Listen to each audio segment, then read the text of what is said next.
অমোসনীয় কালি যেন ব্যবহার করা হয়। তো আসলে বিশ্ববিদ্যালয় প্রশাসন আমাদেরকে তখন বলেছিলেন নির্বাচন কমিশন তারা একটা অমোসনীয় কালি ব্যবহার করবেন, কিন্তু আমরা লক্ষ্য করলাম যে মাত্র ভোট দিয়ে বের হয়ে আঙুল থেকে একটু চলে যাচ্ছে কালিগুলো। তো এখানে আমাদের অবশ্যই সংখ্যা আছে। আমি মনে করি যে আমাদের মতামতগুলো আসলে সেভাবে গ্রহণ করা আসলে হচ্ছে কিনা আদৌ, এই বিষয়টা আমি আসলে নির্বাচন কমিশনকে অবগত করতে চাই। আমরা অবশ্যই জানাবো এবং আপনাদের মাধ্যমে আমরা জানতে চাই শিক্ষার্থীদের অধিকার দাবি ছিল যে যেন অমোসনীয় কালি দেওয়া হয়, তারা কেন দেয়নি। এবং এই আপনার আরেকটা বিষয় দেখবেন যে যদি আমি বলতে যাই আজকে ভোট গ্রহণের যে পদ্ধতি সেটা নিঃসন্দেহে অনেক বড় একটা আয়োজন, কিন্তু এখানে খুবই ধীর গতিতে হচ্ছে। তো ধীর গতিতে হওয়ার কারণে আমি মনে করি যে আমাদের কোনো ভাই বোন যদি ভোট কেন্দ্রে এসে দাঁড়িয়ে থেকে আসলে ফিরে যেতে হয় তাহলে আসলে ক্যাম্পাসে এর চেয়ে কষ্ট তার জন্য আর কিছুই থাকবে না, যে নিজের ক্যাম্পাসে জীবনে প্রথম ভোট কিন্তু এসে ঘুরে যেতে হচ্ছে। এই জায়গাটা যেন আমাদের প্রশাসন, নির্বাচন কমিশন তারা খুব ভালোভাবে আমলে নেন এবং কিভাবে ভোটগুলো দ্রুত গ্রহণ করা যায় এটা যেন বাস্তবায়ন করেন। ছাত্রদলের ভিপি প্রার্থী উনিও কিন্তু একই অভিযোগ করেছেন অমোসনীয় কালির বিষয়টা।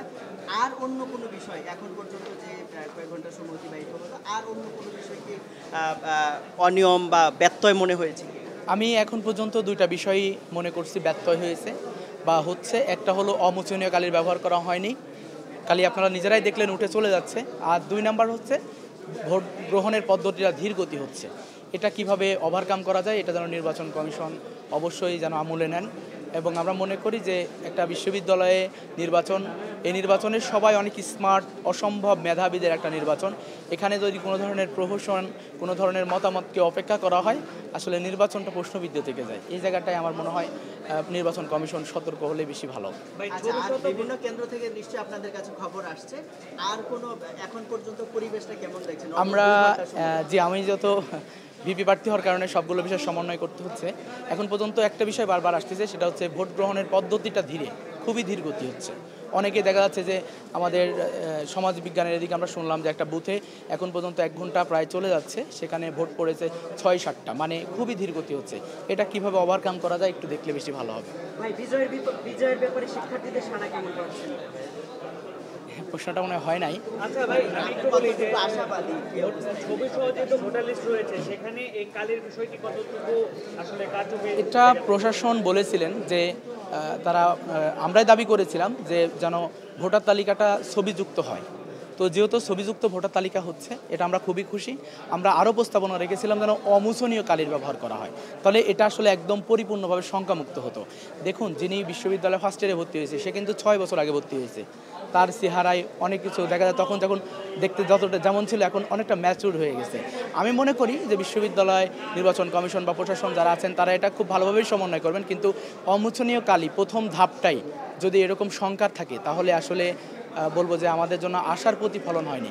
আমাদের যে মতামত সেই মতামতটাকে গ্রহণযোগ্যভাবে তারা সেখানে নেয়নি বলে আমি মনে করতেছি। আর ভোট যদি এমন দীর্ঘদিন চলে তাহলে আপনারা যেরকম কাঙ্ক্ষিত যে শতাংশ ভোট পড়ার কথা ছিল সেরকম কি পড়ার সম্ভাবনা রয়েছে কিনা? আসলে আমি বলতে চাই যে ভোট দিতে একজন স্টুডেন্ট চট্টগ্রাম বিশ্ববিদ্যালয়ে আসছে তার ক্যাম্পাসে, সে ফিরে যাক as like a one person. এটাও আমি মনে করি যে আমাদের বিশ্ববিদ্যালয়, নির্বাচন কমিশন, প্রশাসন তাদের জন্য চরম ব্যর্থতা। সবাই ভোট দিক, এটাই আমি চাই।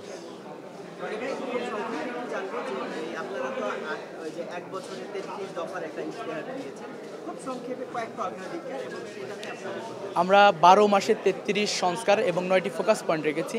আমাদের ক্যাম্পাসে যদি দেখেন সবচেয়ে যে কঠিন জায়গাটা সেটা হচ্ছে আবাসন।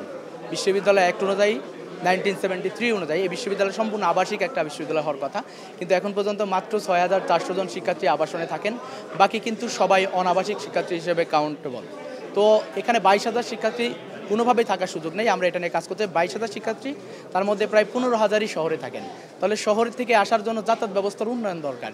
কিন্তু দেখবেন যে প্ল্যাটফর্ম আমাদের যেহেতু শাটল ঐতিহ্যবাহী, শাটলে আমাদের যাতায়াত করতে হয়, শিক্ষার্থীদের জন্য কোনো বাসের ব্যবস্থা নেই। তো সেখানে শাটলের বগি যতগুলো আসলে আমাদের প্ল্যাটফর্মও তত বড় না, ছোট্ট একটা প্ল্যাটফর্ম, ঝুলে ঝুলে স্টুডেন্টরা উঠছে, সেখানে বহিরাগতরা ট্রেনের মধ্যে অবস্থান করে, এরপরে সেখানে ফ্যান নেই, সেখানে পর্যাপ্ত বসার সুযোগ নেই।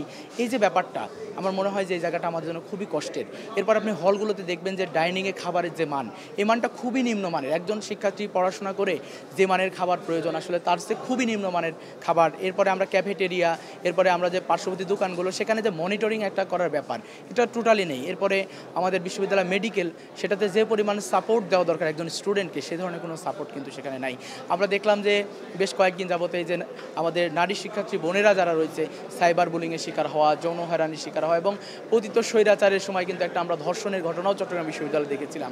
তো আসলে আমরা খুবই শঙ্কিত। আমরা চাই যে চট্টগ্রাম বিশ্ববিদ্যালয়ে আমরা যে ইশতেহার দিয়েছি সেই ইশতেহারের মাধ্যমে আমরা যেন কিছু কাজ করতে চাই। আমাদের ভাই বোনেরা যদি সেই সুযোগ দেন, ইনশাল্লাহ আমরা চাকসুতে যদি বিজয়ী হই, আমরা আমাদের ভাই বোনদের যে চিন্তার প্রতিফলন সেটা ঘটানোর সর্বাত্মক চেষ্টা করি ইনশাল্লাহ। ধন্যবাদ জানাচ্ছি।